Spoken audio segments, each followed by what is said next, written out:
Welcome to Royally Schooled. I'm Hilary Jackson. And I'm Annie Payne. And this is our first episode. So forgive all of the flubs and things that we forget and microphones that glitch and audio that might glitch because we're doing this on a whim and a prayer. We are. Lots of prayer. And so we're kind of like trying to do it like fine wine. You know, it's just going to get better in time. Better with time. Fine wine or champagne on a beer budget. Yeah, either one. Either way, we'll fake it till we make it. But this first episode, we're going to talk about why we decided to homeschool. So that is what brought Annie and I together. That's one of many things that we have in common, and really the end result of a lot of the different things that we're going to be addressing on Royally Schooled. So I guess you started homeschooling first. So Annie, take it away. And What brought you here? Yeah. So when I first thought about homeschooling, my initial thought was, first of all, no, never going to happen. Don't want to do it. But my son, so to back it up, I bought the house that I grew up in because I wanted my kids to have the same experience that I had. I have two kids, ages 9 and 12, going to be 13. And so I bought the house that I grew up in from my parents because I wanted my kids to have the same experience that I had. And I'll give like the shortened version because we could be here all day if I went long. So my son did kindergarten, and his first experience with kindergarten was he was moved like maybe 2 weeks before school was supposed to start to a different classroom because they didn't anticipate, they did a districting. And so they did not anticipate, the district didn't anticipate this many kids coming into kindergarten. 2 weeks prior to the school year starting? Yeah. So I got an email saying, hey, your kid's going to be in this combined classroom with 2 teachers and over 40 kids. And those teachers had microphones. So that was my first experience with kindergarten. And then I found out about their usage of iPads. My son, I had to teach him how to use an iPad because I didn't use an iPad with him. In kindergarten? In kindergarten, yeah. In Menor schools, it's a 1-to-1 district. Like every child has their own electronic, whether it's a MacBook or whether it's an iPad. So in kindergarten, he had an iPad, and so I had to teach him how to use that. And kindergarten was okay. I mean, he did have a very good teacher, so I wasn't thinking about homeschooling. There were some issues, but like some issues on the bus with kids like being not so kind, and things like that. But just kind of, I figured normal, typical behavior for kids.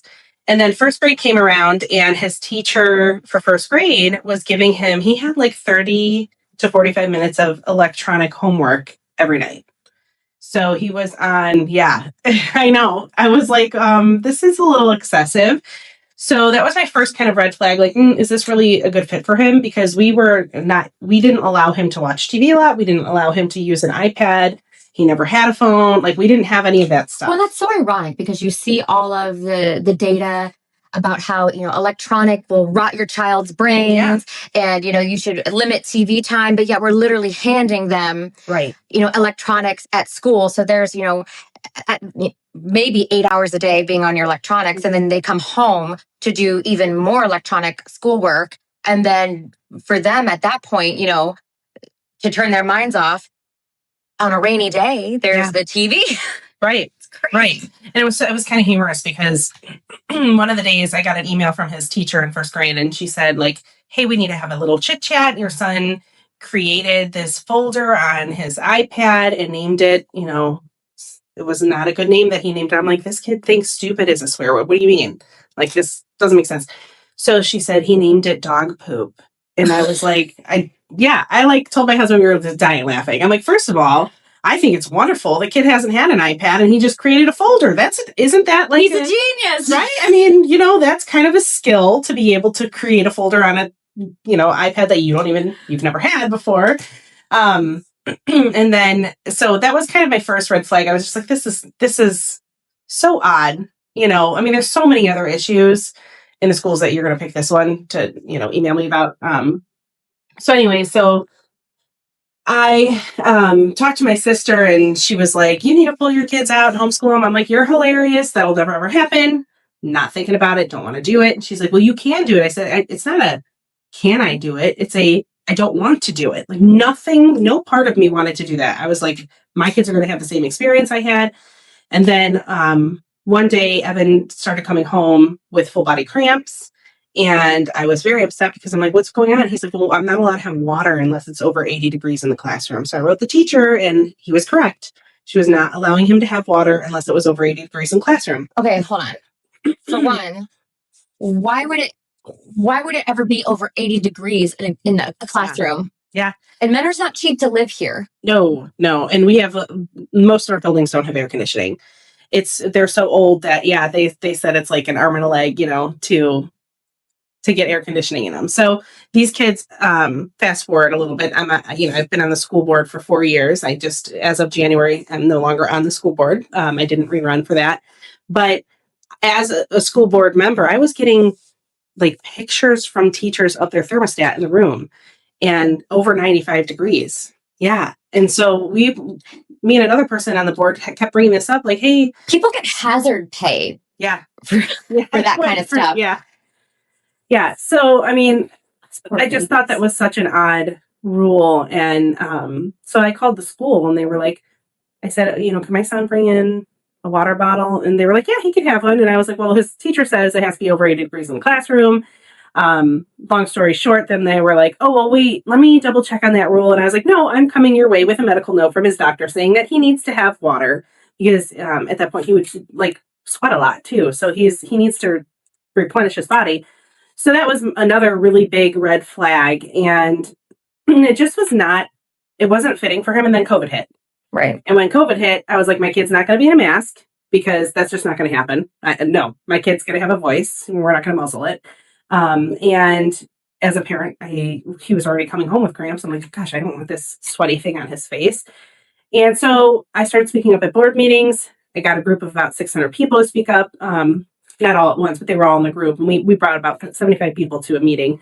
I was getting nowhere with the school board, nowhere with the superintendent or the assistant superintendent. Then finally, after so many people were speaking up, they said, okay, we're going to change the rules. So we're not going to require masks. Right, make them optional. Yeah.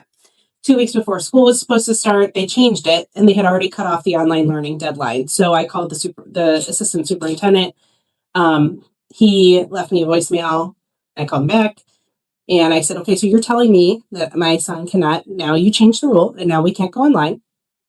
And so you're telling me my only two options are either slap the mask on his face, knowing that it's not going to help him learn, and it's going to be a hazard for him, or two, remove my kid from the public school district and homeschool him or send him to a private school. He said yes. And I was like, all right, well, I'm going to pull him out and I'm going to homeschool him. And then on top of that, I'm going to run for the school board. And I made it on the school board, and I was on it for 4 years. So I don't think that turned out very well for them. I wish they would have done something different, but. Right. But what a strange thing for a superintendent of a public school to, instead of advocating for a child to attend public school, he said either wear a mask or figure something else out. You would think that it would be like, they would be more willing to make the medical exemption or whatever it would have to be instead of losing those precious dollars per student that they would receive. But obviously we'll talk about that in a later episode. Yeah. But that's very that's unusual, especially for all of the flack that you got for supposedly not being an advocate for public schools. Yes. Yep. Exactly. Yeah. So, and we'll talk about that too, because just because I homeschool doesn't mean we're not, advocates for public school. There's a school and a train of thought for every child. Not education isn't one size fits all. You know that, and I know that. My son learns different than my daughter, like they learn at different paces. They learn different ways. And so homeschooling, take out all the political stuff that we've gone through the last 4 years, even with me being on the board, I would still choose homeschooling hands down because it's an individualized plan for your child. And you don't have all the other influences. Right. You should be the number one influence in their life as the parents. And when they're at school for 8 hours plus a day, you're not. They might come home and they're tired and then they don't want to talk and, you have a few hour of online schoolwork to do. Right. In first grade. So and we'll talk, in more episodes about kind of what I've seen the last 4 years and how that has only strengthen my passion for homeschooling. And I know not everybody can, which is why I ran for the school board, because my mom was a single mom for several years and she would have had no other option. Right. Now we have that choice vouchers too, where you can send your kid to a private school and get a pretty decent amount of funding from it. But it just, that was really the catalyst to what prompted me to homeschool. And now here we are 6 years later and I'm still homeschooling and I'm loving it. Well, you were told that you didn't have a choice. Yeah. Honestly, I mean, put your kid in a mask or figure something else out. And that's just, I think that puts parents in a corner, not just with where they choose to, where they choose to send their kids for education, but it's like, who's the real champion for my child here? And then you come to realize that it's you're all they have. So if you're willing and able to, to take that next step to start homeschooling, like you said, even without a lot of the other things that, that I've experienced and heard, I would still choose homeschooling. Yeah. And so funny story, when we met, we had, at that point I had helped with a group where we had thrown out like different activities for homeschoolers to join in. And so we had, I think that time we filled like a whole tram of people. There were so many at the zoo. There were so many homeschools. It was so nice to see other people. And homeschooling has just grown. So of course we'll touch on that. But anyways, so I met you through that group and you were like very pregnant at that time. I was a planet. And then you said, well, I'm actually a surrogate. And I was like, you are amazing. We have to be friends. And then I think I talked your ear off about the stuff that I was experiencing in our schools. And I think I told you even about the training, because another catalyst for me of wanting to homeschool was this $400,000 training that our taxpayers paid for that said that standard English was oppressive and STEM fields were racist. Right. And it had Ibram Kendi, who is a Marxist, self-proclaimed Marxist, all these articles. It was a teacher training. And when I, had brought it up at the mic, they kept saying, no, it's not a mandatory. It's not like a class for the kids. I'm like, right. You're just indoctrinating the teachers to indoctrinate the kids on white privilege. So anyways, I remember talking to you about some of that. And so can you briefly talk about like what brought you to homeschooling too? Because I know it was after that you pulled your kids out. Well, yes. I wish I could say that it was something as simple as curriculum, and things like that is why I pulled my kids out. But for me, it was something that I was honestly kind of considering due to the fact that, we had been in private school, we had been in public schools. My youngest is he does have ADHD. He's incredibly manipulative to the point where his teacher thought that his teacher that had 30 years experience, by the way, thought that he had a learning disability. We'll come to find out on that day, if Brantley doesn't want to do something, he's not going to do it, which is a problem. It's a behavior problem. It's not a learning problem. So it took a lot of arguing with his teacher, and she would argue back with me, and I'm like, but I'm his mother. Like, I know this child. He comes home and he flies through his schoolwork. He reads to me, and you're telling me that he can't read. Yeah. So, I kind of had to go around it a little bit and come to find out once somebody else administered the same testing to him that she tried, he passed it with flying colors. So I'm like, okay, so here I have a teacher that isn't wanting to partner with me, and she's willing to, put my son through different hoops, or to even remove him from the classroom. And, instead of being my partner, and I had a huge problem with that. That was a big deal. Yeah. But with my older son, he has Tourette's, and he also has, mild ADHD, not like my little guy. My little guy is like Donnie from the Wild Thornberries. So cute though. He's so cute. And he knows it. But my older son with his Tourette's, again, that's more of, neurological behavioral. It's not so much a learning issue, but it does impact his learning when, he has a hard time, holding a pencil. Sure. Or when he does have these really bad tic episodes, the rest of the world shuts off. So it's difficult for him to retain information if he's having, a bad ticking episode. So he's in the middle where he's not, a child that needs to be removed to a special needs classroom. He doesn't qualify for an IEP. Oh, he didn't qualify for an IEP. No, he had a 504. Okay. Yeah, but even so, like, it's Tourette's. You can move him to the front of the classroom. But if he has, if he's having an episode or whatever, right. It doesn't matter where he's at. Nothing else is registering. Well, and you and I know how hard it is to even homeschool two kids. These teachers, I mean, to their credit, oh yeah, they're thrown in a room with so many children now. I mean, we're talking about, we have in elementary schools, like there are several of them that have 27, 28 kids in the classroom. Right. And that cannot be conducive to learning for every single child. Oh, no. It's not. And and that part's not their fault because the boards could change. I've tried changing that policy to make it less kids in the classroom, but they're not willing to do that. And so most schools aren't willing to do that. So these teachers, not only are they dealing with behavior issues, which have obviously increased over the years, which I've got my own thoughts on some of that. Right. But then when you have a child who really needs like a little bit of extra help, but they don't qualify for an IEP, then they're kind of like you said in the middle. And then what happens to those kids? Well, and he gets forgotten about.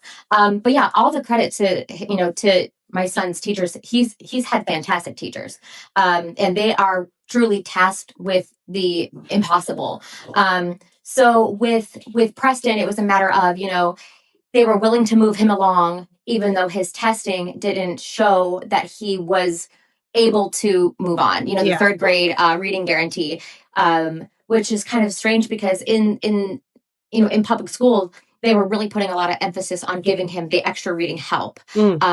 And when the test, when it came time for him to take the test and I saw the results, he nailed the reading, but the math, it's as if he didn't even, answer half the questions. So that was really telling because I had no idea that he was struggling in math. She didn't say anything. And honestly, she might not have known, but that's a completely different scenario that, again, you're going to talk about the things that you dealt with the board. But it was one of those things where I was like, maybe this just isn't working. But then there was something that happened that I was like, oh, hell no.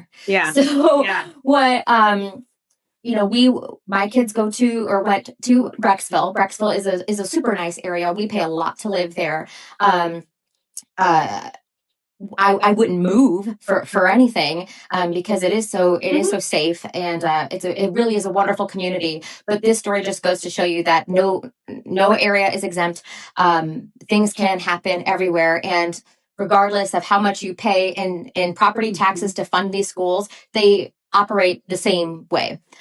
So we had a school health aide who was taking the Adderall and the methylphenidate from the kids who were needing to take it during the school day. And she was taking it herself and giving them something else instead. So it's been reported, she said on the stand during her sentencing that she was giving the kids Lexapro. Oh, wow. Which is a really, really strong antidepressant.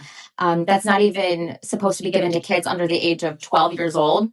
And this was the elementary school up through 5th grade. So these are babies that she was drugging these kids. Terrible. Oh, well, yeah, it's awful. And so to back up a little bit, this is the nursing aide. This is the nursing aide. She can give medication. Yes. So that is one thing that was really, really startling to a lot of the parents that were affected by this. So my kids they don't get paid very much. No. As a nursing aide. Right. Yeah. So luckily my kids were not affected directly by this because they're on those medications, but luckily we're able to give them at home, so they didn't need them during the day.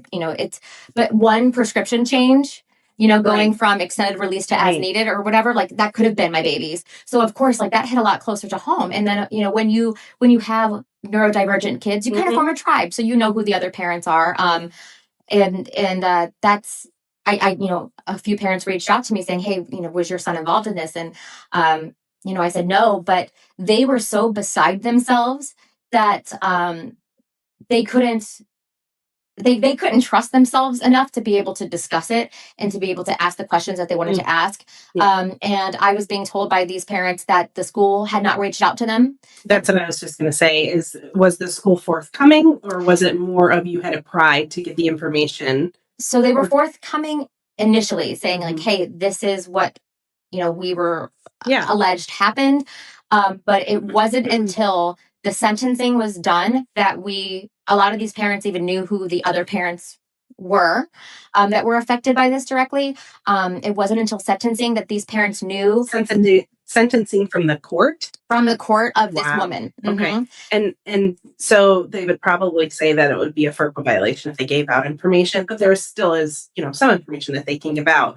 But did the school place her on immediate paid leave? Yes. And then did she resign, or was she given a separation agreement, She or did they fire her? She resigned the following year when Yeah. contracts were due to be renewed. Yeah, they didn't fire her.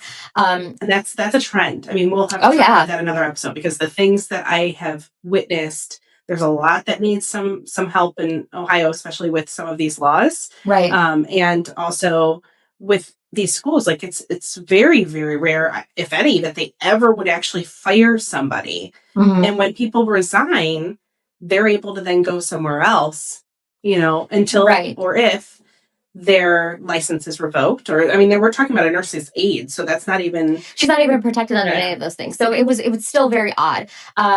But with the trial, like I was saying, like these parents, they didn't know what their child was being given instead of their medication until sentencing, because she wouldn't say. It's awful. And come to find out, one of the children that she was stealing medication from was a nonverbal autistic child.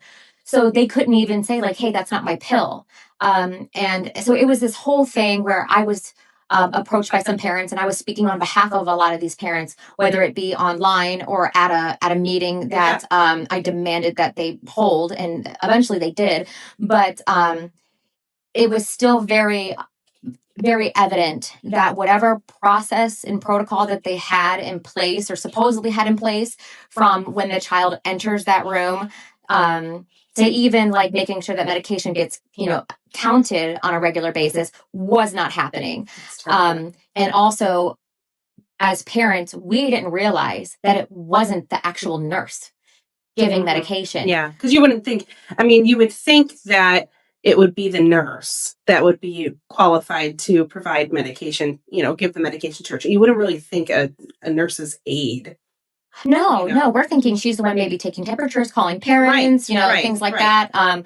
So that was a huge shock to parents. But because of that, I'm looking up laws, and that's when I discovered that it is up to the school board to decide who gets to give medication, and the only thing that a staff member needs to do is just to complete a training, not what kind of training, not, there's no regulation. It literally just says a training by a registered nurse. Yeah. That's it. So if the janitor was assigned to give medication by Ohio law, they can. Yeah. It's a staff member. So these people have nothing to lose. And when you look at, I mean, you and I both know as homeschoolers, like yes, there are some excellent teachers. I mean, we definitely still have good teachers in our district. Some of them were my teachers back way back when in the day.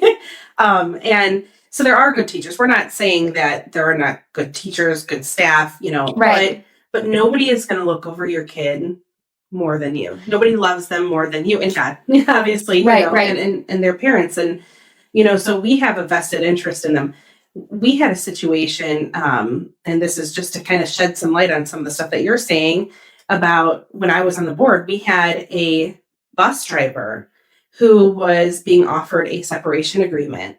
And at the meeting, I had asked our superintendent, I said, okay, let me get this straight. Can you verify, did this bus driver, did we have documented proof of them texting while driving, playing games on social media, and playing games and scrolling on social media While they're driving the bus? and I said, with a bus full of kids. And he said, yes. And I said, that is why my vote tonight will be no, because I think we need to have better standards, higher standards.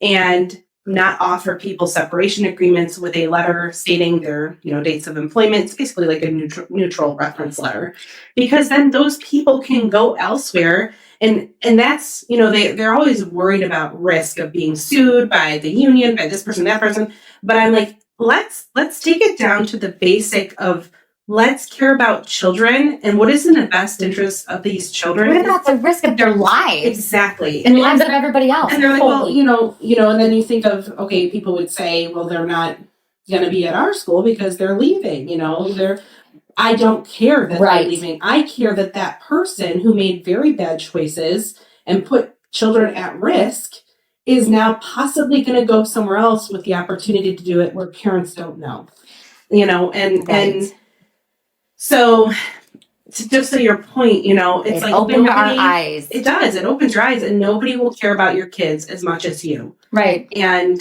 you can homeschool. People are afraid they're not qualified. You are qualified. You can do it. And there's so many different It's the hardest thing I've ever done in my entire life. Well, especially in your situation. I mean, you do have a different scenario. You've got one child who was diagnosed with ADHD, and then you've got another child with Tourette's, which does make it a little bit harder learning-wise. And what year are you in now? You've been homeschooling for... This is year 2. Okay. This is year 2. But it is the hardest thing I've ever done. Yeah. It's so hard that there was a period of time where I threw my youngest back into public school. Yeah. You're not the only one who's done that. I know many people who did that. Yeah. And took him back home. Well, but it was, he wanted to come back. Yeah. He wanted to come back home. And he was again bored at public school because we, obviously, like, in addition to learning, we would go on field trips and we would do things that really helped with him being ADHD, but also he was ahead in the short amount of time. I mean, we're talking, I pulled him out for like 2 months just to put him back in, and he was like, what are we doing? In such a short period of time. So he wanted to come back. And of course, that's what we, decided to do. And now we treat, sending them back to public school like that's a punishment. If you guys don't sit down and do this, like, I'm sending you back to, because they love it so much, because they love it. And because we can get, my son is 7th grade, and I can get his work done in 3 hours. My daughter she's typically done in 2 hours, because she's in 3rd grade. And when I say grade, you know how that works. Like with homeschooling, that's the grade that he would be in if he was in public school. He is far advanced in different areas. And then some areas, we're still working on some of his areas that are a little bit more challenging, so we do different levels for different things. And that's the beauty of homeschooling. Not every kid, hate to break it to everybody, not every kid is going to be good at everything. And these state standards are terrible. Yeah. They need to be revamped. And they're so dumbed down. Right. Well, that's a whole, there was a whole book that was written. I actually have it right here. Written by John, I always butcher his name, Gatto, whatever. And it's a different kind of teacher. And then he has another one that's called Dumbing Us Down. Yeah. And he was a world-renowned teacher in New York. He wrote this book, I think, in 1980s. And he foresaw all of this happening and said, we keep lowering the bar. Right. And so our standards have been lowered. And then these kids are being taught to, teach a test instead of for actual critical thinking skills.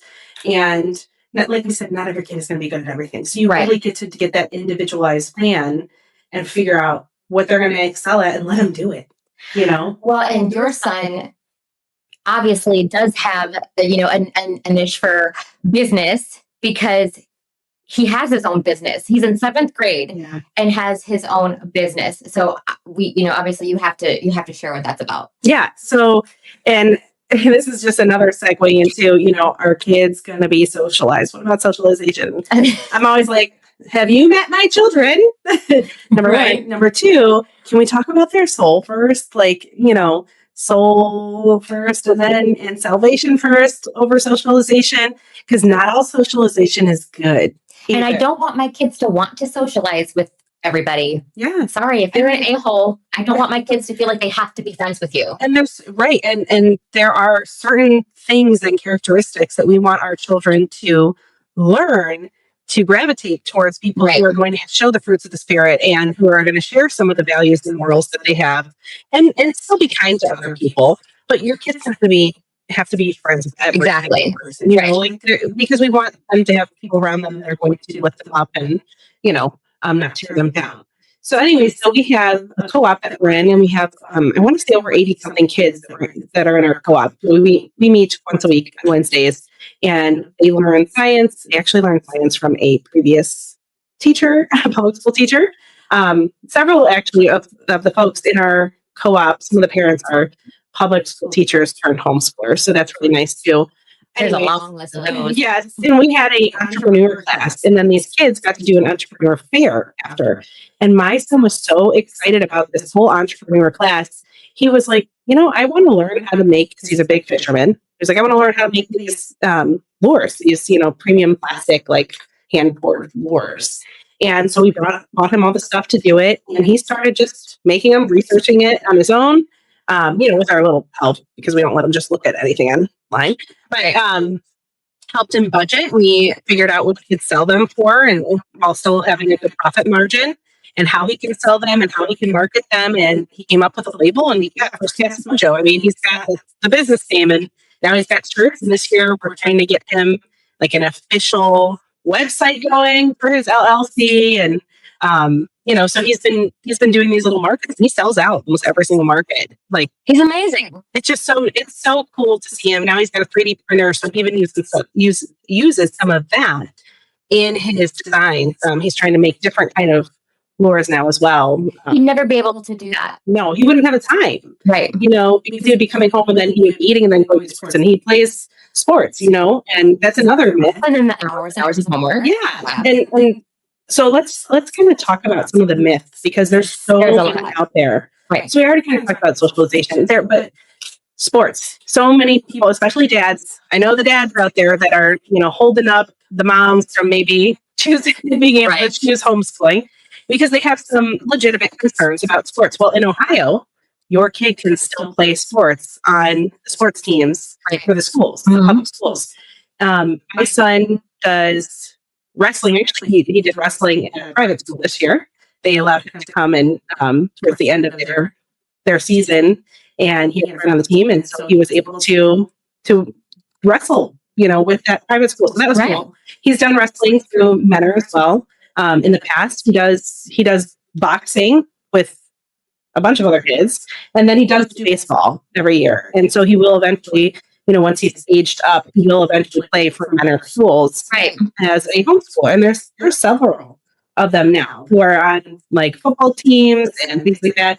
So they're not held back in that way, No, and that's what, obviously, like when we were discussing it, my husband, that was a big thing, because even though, like, especially my oldest, he's such a big kid, but he has zero interest in being a famous football player. But that's like the dream that my husband has, that he was just so devastated that he would have to like let go of. But no, both of my boys did football, baseball. I mean, Ohio is a really good state for homeschooling, and thank God, because Ohio also, we can get into the laws at a completely separate episode, because there's so much. But Ohio is, if you are a partner, come to Ohio and be a teacher. You're protected, honestly, and it's just the reality of it. But also, if you don't want to run that risk and deal with that, having to worry about not only obviously something terrible like that, but your child being pressured to test and then being swept down the line. Ohio is really, really great when it comes to homeschooling. They are, and that recently changed. There was we used to have to do assessments at the end of the year, where there would be a certified teacher that would have to look over your work, or you'd have to do a state standardized test. Right. Now that's not a requirement, so you don't have anybody who has to look over your stuff at the end of the year. You just sign a paper saying you're going to teach. It's basically 4 or 5 different things: math, language arts, literature, social studies. I don't even remember. There's so much, science and all these other things. So anyways, it's just a form. There's only like 5 things on there, and you just check off the box and you sign it. And you just have to submit all of the stuff that you'll be using for your curriculum. Now in Ohio, that changed like about 2 years ago. Yeah. It's very relaxed. Yeah, which is really nice. And people say, well, what about standardized, how do you know if your kids are on point? On point, first of all, on point for what? Right. because is there really a behind, or is there an ahead, like that you're ahead? When you're an adult, there are things that you excel at, and there are things that you still struggle. I've gotten so many grammatical errors in emails and certified letters from people from, whether it's like in the school. And I'm just like, come on. Yeah. So exactly. None of that. No. It doesn't matter because as an adult, you're still. Yeah. Yeah. And you're not putting your kid in a box. Like, are we really still saying, or is your kid behind? Like, behind to what? To who? Right. What is the standard? And we know the state standards are not great. I mean, most of the schools are not doing very well at those state standards, and I'm not a fan of state standards because I don't think that is true knowledge. So I would like to see that change for the public schools as well. But it just gives us so much more opportunity for our kids. And so as a homeschooler, you don't need a test to know where your kid is. You're with them every day, in and out. You know what they struggle with. You could change their program when they struggle. So there's so much. Well, and that's what I wanted to make sure we brought up, because a lot of it, my biggest fear is like, I'm not qualified to do this. I can't come up with a lesson plan. I can't, I barely remember what I learned in school. How am I going to come up with and make sure that my kids know everything that they're supposed to know at certain maturity levels and blah blah. But I was so overwhelmed and pleasantly overwhelmed with the amount of help. Yeah. All of the curriculum options that are out there. I use the good and the beautiful because, well, for me, still being in only year 2, it spoon feeds you everything. So 1, it's a wholesome curriculum. 2, it is challenging. I don't think it's far too easy at all. No, it's actually typically I want to say that it is almost like a level like above. At least 1. Yeah. But not only that, it literally says, read this to the child. Yeah. It makes it so easy. So it's open and go. It's open and go. And there are different, so since I'm in year 6 of homeschooling, my first couple years I did Sunlight, which was a great Christian program.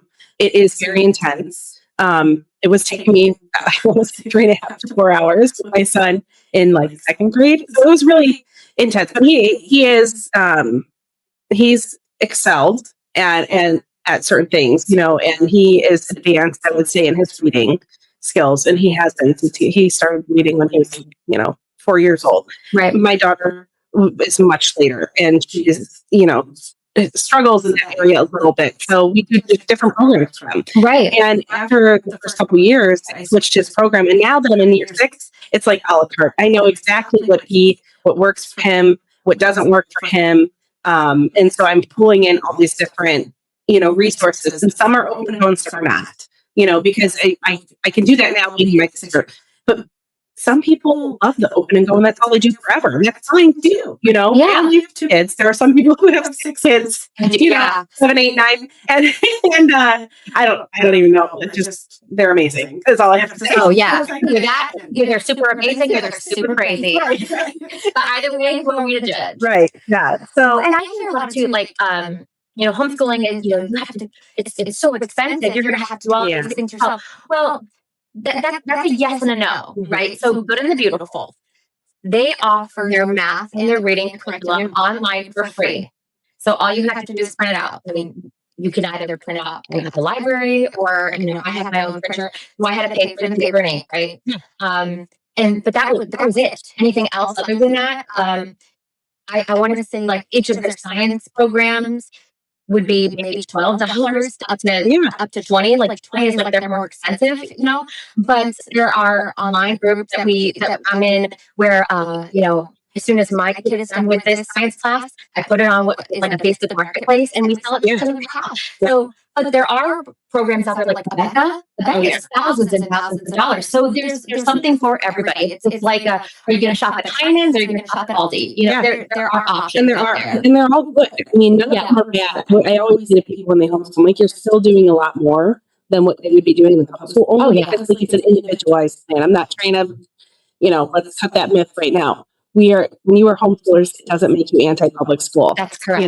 You are pro what is right for the child, which is not one size fits all, solution. So, right. But There's just so many different options. KathyDuffyReviews.com, just shout out to KathyDuffyReviews.com, because they have, like, if you want secular, if you want religious, if you want this, that, and the other, if you want open and go, if you want, like, it drills down and you can really research all the different programs out there. And she has like our top 100. I mean, it's a really nice resource. Well, there's even like online. There's some, like Khan Academy, that's free. Mia Academy, that's only $20 a month. And there's and it goes from there. So it really just depends on what you and your family want to do. But there are so many options. So many options. And for me, like I still work full time. Yeah. And homeschool my kids. So that's another thing. Like that's a common myth. If you can't homeschool if you have a job, right? And I will say that it's challenging. Yeah. Because I have to make sure that that I manage my time well. But that's kind of being an adult, and it's not fun. I want to sleep in whenever I want. But there's sacrifice. I mean, that's the number one thing as being a homeschool mom. Yes. There is sacrifice. But you do it for your kids because you love them and you love the time that you have with them and you want them to excel. You know? And so you working full time, you still find the time because it's a priority for you. You're prioritizing their education, you're prioritizing their time, their soul, their salvation. Exactly. All so you make it work. It's what you prioritize. Right. Well, and I told my sister, both of my sisters are in public education and they're fantastic people and they're wonderful teachers. And I tell them some of the things I hear and thank God none of that stuff is happening in their schools as far as they know. However, I have said, I would rather live in a cardboard box and make whatever sacrifices to be able to make sure that my kids, that they're, for me, it is a lot about that their souls are protected from a lot of the things that we're saying. But that's even, outside of public school as well. I mean, we, again, with socialization, there's so many different co-ops out there. Yeah. The community is growing at such a fast pace that there are so many Facebook groups of different co-ops, people looking and trying to connect with other homeschooling families, that you really get to, as a parent, not just education, but you get to be in the driver's seat to which co-ops you want to join, the people that are going to be surrounding your kids. And the co-ops are great because, like you had mentioned too, what if we're a common myth? What if I'm not good at teaching them this? Well, I don't know Spanish, but I know that there's an opportunity next year with actually a Spanish teacher who was a public school Spanish teacher. And now that person is looking into allowing, our co-op to use her to teach Spanish. So and that's not a one-off. I mean, there's resources where you can everywhere.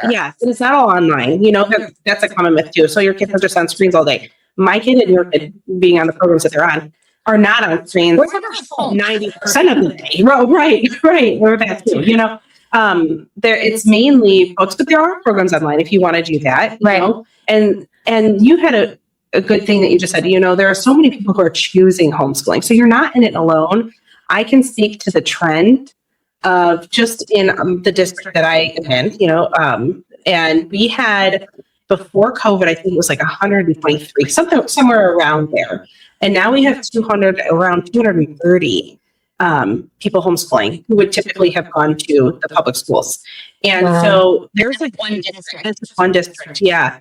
And that's a trend, I think, across Ohio, is it is still growing.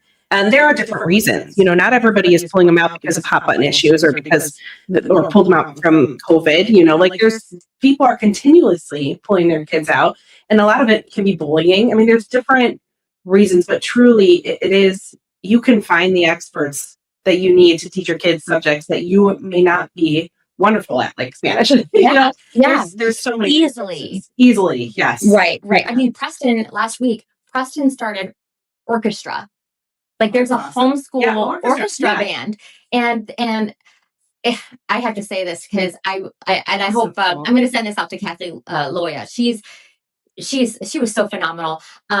I actually sat out in my car with my youngest and we did our schoolwork in the car because I had, the very rare time where I have just that one-on-one, with him.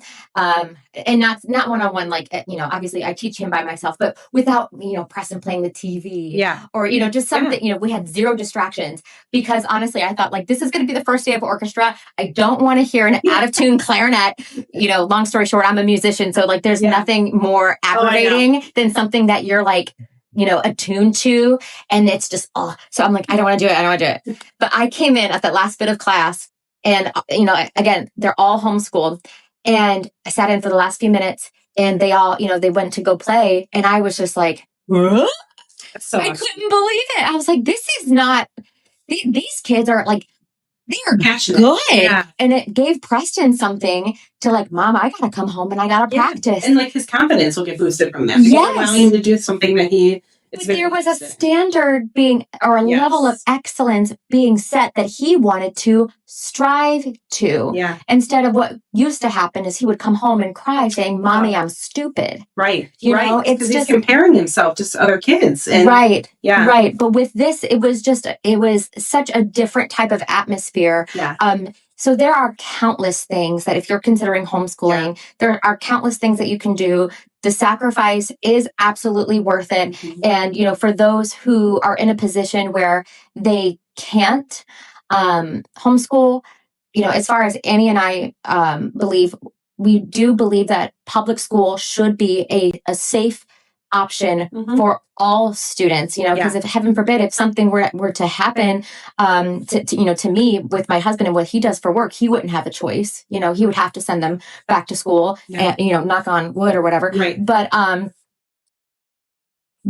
that's something that we'll have to get into on another episode on what you can do as a parent to and what rights you have as a parent. I mean, that would be a whole Moms for Liberty episode because that's literally what we do.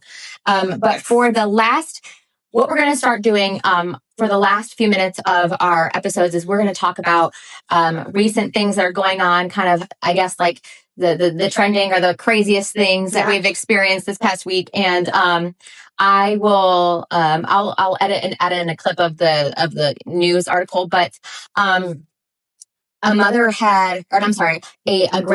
had reached out to me and let me know that while she was at the local library, the Parma Powers Library, she was looking for a book to help explain to her granddaughter what bringing a new baby into the house would look like, what mommy would be going through with that change and, what that change would look like and how to prepare for it. And so she went to the children's section of the library, where the toys are. Where the toys are. Yep. Yeah. And she went to the section that said brothers and sisters. Now, mind you, there is a parenting section, but it was on the complete opposite end of this room. I mean, and it's not a small room. Yeah.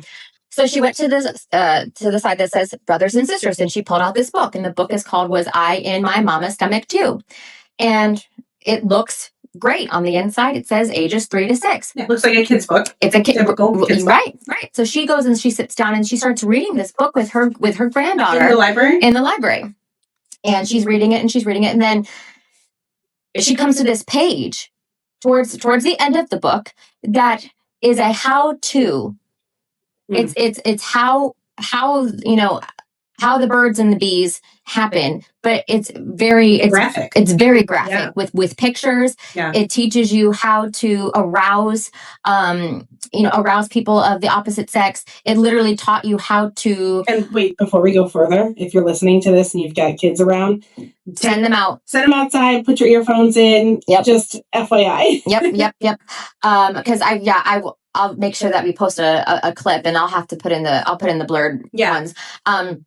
But it teaches you how to stroke a penis, caress a breast, and then it goes in to explain the actual mechanics of it. Yeah, and it shows pictures. Like naked pictures. It shows pictures of a dude with a boner. Yeah. Literally. Yeah, and then them like actually having intercourse. Yes. I mean, it's so crazy to me that this book would be put in the children's section of a library. Right. Like you're not saying to remove the book and ban it completely. You're saying it needs to be in the parental. It needs to be in the parenting section. Yeah, because usually when you are, getting a book from where you would assume as a parenting section, that's something that the parent is going to read to go over to then present. Yeah. You know, it's not something that they would go in blindly to, which is what happened. Yeah. That's literally what happened, Yeah. because nowhere in her mind did she think that they were going to come across a page like that. So I can only imagine. I mean, I've spoken to this woman, and she's a wonderful lady, but just the absolute horror and heartbreak that family went through. So they came to you because they know that you will be the voice for other people, because you're not afraid, and so many parents now are afraid to speak up. And so you did speak up. Well, she owns a business. Yeah. She owns a business, and she was literally afraid of what was going to happen. So I did, and I did go on. Well, again, Channel 19 reached out to me. And first, you did go to the library. I mean, you got the book, and you said, "Hey," they made you fill out a form, right? So first they told me that they didn't have it. Oh, Louise. Yeah. Well, so first they told me that they didn't have it. But they found it. Oh, I found it. Yeah. I went in. Good for you. and I knew exactly where to go. And I went and I found it, and it was in the children's section next to brothers and sisters, and right next to the toys that my 7-year-old wanted to play with. I mean, it was right there. And I was able to check it out, which is weird because I was able to check out a book that they didn't have. But yet when I went to go check it out, But when I went to go check it out, it was on hold.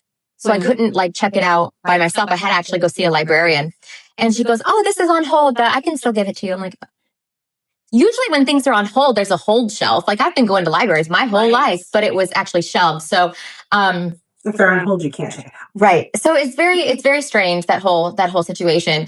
But what was even stranger to me is that after Channel 19 aired that episode, or aired that segment, I guess I should say, the library did have initially they made a statement saying that a customer did complain and they're reviewing it. Well, after it aired, the very next day, they allowed the library to change their statement to say that the book was in the parenting section. And here's where it gets really upsetting, because if the library made an error and put that book in the wrong section, at least be honest, and own it, and be whoa, we agree with you. This does not belong in the children's section. We should have had it here. It was miscategorized, whatever. Right. Instead of gaslighting parents. And then when you lie, and I know they lied, because after you posted that, I was like, let me just look this up. And so I did the online category, the online search for what's in their collection. Right. And I saw that it was there, and I literally took a screenshot because I know better than to just trust.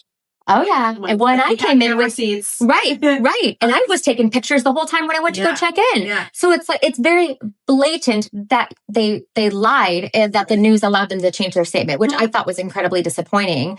It is. And then, these comments this is a big problem that I experienced on the school board as well, is so many parents would come to me quietly and not defend you as the person who's speaking up for them. Right. And that it's upsetting, because then you only get the people who are very loud from the other end. And I'm seeing these comments people are bashing you. Oh, yeah. And you're not saying get rid of the book. You literally made a point to say, I just want it moved, because what you want to do is protect the innocence of children. Right. Well, and honestly, the rest of the book was great. Right. You said that. And you said that on the news. You said it on a few interviews where you were on Bob France the other day, and I listened to you on there, and you said it on there too. People take things and then they change it. It's actually a straw man fallacy, which my co-op kids would know, because I've used my work meetings to point out what fallacies are for them. And so they're taking your argument of this book shouldn't be in this section, it should be somewhere else, and they're changing your argument. They're making your argument, I want to get rid of this book. And that's not at all what you're saying. Well, they're making it political is what it is. They look me up, they look at the other things that I believe in, and then without even reading the article or watching the segment, they come to conclusions where I'm trying to do this, that, and the other. And that's just not the case, because I do think that libraries should have, options and things that represent and things that anybody can go to for anything. That's why, that's why they're there, or at least represent all of the taxpayers, because it's not just necessarily, Christians or whatever that are using it. But it was very, very shocking. And it was so shocking to the point where, I received a death threat. Yeah, and you received it from somebody who I know as well, because I had to file police reports. So did another member on our school board, because this individual, the things that he would send and the disgusting things that he would send just for having a difference of opinion was shocking. I mean, and so he came at you. I don't even know how he found you. I mean, probably from this podcast, actually, probably because people saw that we were doing this, and he probably then started following you because I blocked all of his 17 profiles. And so you had to file a police report. Right. Well, and for just speaking up about something that inherently, I'm sorry, there's no two sides to this. I'm going to be honest. I stand firm with you on the fact that there are materials that are inappropriate for children to see. And 3 to 6 year olds do not need to see how to erect a penis or how to stroke somebody's breast. Right. That is called grooming. Yes. And if you as the parent want to go and get that book, you should get it in the parenting section. Everybody else's children should not have to be exposed to that book. And if they say just don't get it for your kid, like it's in the, first of all, those people, have they ever taken their children to the library? Right. Because the kids sit in the play area and they pull different books out and you could read it to them. Right. You know, well, that's not even like what happened. Like what happened was honestly just like the grandmother pulled it off the shelf because she didn't think that there was going to be anything like that. You shouldn't have to worry that something like that would be in the children's section. So that is, that's the craziness of our world. That is what's going on. And thank you for still speaking up. Thank you for not allowing that individual to silence you, to make you quiet, because the thing is that you are speaking up for what is right. You're speaking up for the innocence of children. And if you don't speak up, then who will? Because a lot of people are so afraid. Right. So thank you for doing that. And that, it brings back a memory of mine being on the school board. There was a book that was supposed to go into our K-5 book collections for silent reading time, not even being taken home. And it was called George. Now they have renamed it to Melissa.